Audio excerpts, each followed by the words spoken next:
Bonjour, je me présente, je suis Gisèle Hirsou, j'ai 45 ans.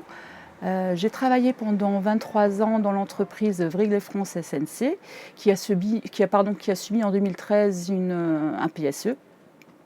Et suite à ça, j'ai décidé de faire une reconversion professionnelle. C'est-à-dire que j'ai eu une discussion avec un consultant extérieur pour m'expliquer un petit peu les possibilités de reconversion. Et en discutant avec lui, il m'a parlé d'un reportage qui était sur M6 en parlant des fashion trucks. Fashion trucks qui était en fin de compte l'itinérance. Au départ, c'était les pizzas, ensuite il y a eu le toilettage, ensuite il y a eu l'esthéticienne aussi. Et donc, lors de ce reportage, il m'a parlé d'une esthéticienne qui était, suite à une reconversion professionnelle, a démarré cette activité-là. Et c'est là où j'ai eu effectivement le déclic.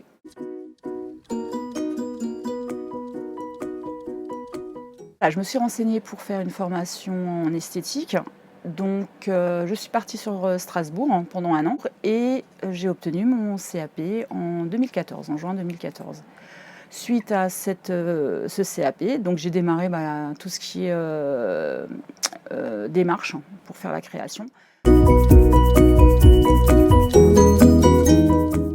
Donc j'ai rencontré monsieur David Layakona en premier rendez-vous avec monsieur Muller. On a commencé à discuter un petit peu de ma vision, mon idée par rapport à la création d'entreprise. Bon, il s'avère que j'avais déjà pas mal travaillé sur la créa, mais il n'empêche qu'il y avait quelques spécificités, on va dire, pour vraiment amener le projet jusqu'à sa finalité. En l'occurrence, bien sûr, il y avait le prévisionnel, la partie financière, mais il y avait la partie créative aussi. En l'occurrence, déjà la forme des statuts, c'était encore en discussion si c'était une URL, si c'était une SASU ou autre. J'ai été conseillée aussi par monsieur Jérémy Heinrich sur la partie créa, mais sur la partie aussi prévisionnelle. Bon, il a eu beaucoup de patience parce que le prévisionnel, il a fallu en faire plusieurs pour vraiment arriver à réaliser vraiment sur les 3 ans. Lors de ces démarches, lors de la création, ça m'a apporté beaucoup d'informations relatives au point où j'étais encore, on va dire, dans la nébuleuse. Parce qu'en fin de compte, tout ce qui est forme juridique n'est pas si simple.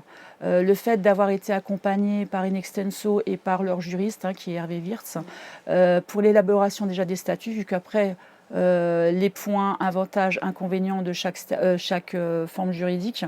Je me suis donc lancée sur la réalisation de la SASU. Donc, ces personnes m'ont permis de vraiment bien m'orienter au niveau de la création d'entreprise.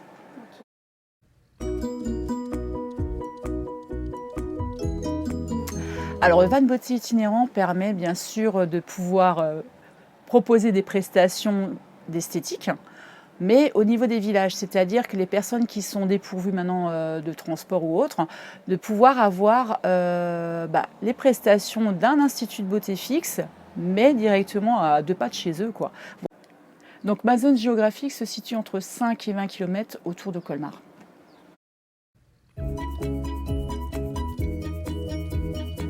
Mon projet futur, c'est de voir avec les hôpitaux. Donc travailler avec les hôpitaux, de proposer aux patients les soins esthétiques. Voilà, donc je suis en phase de prospection.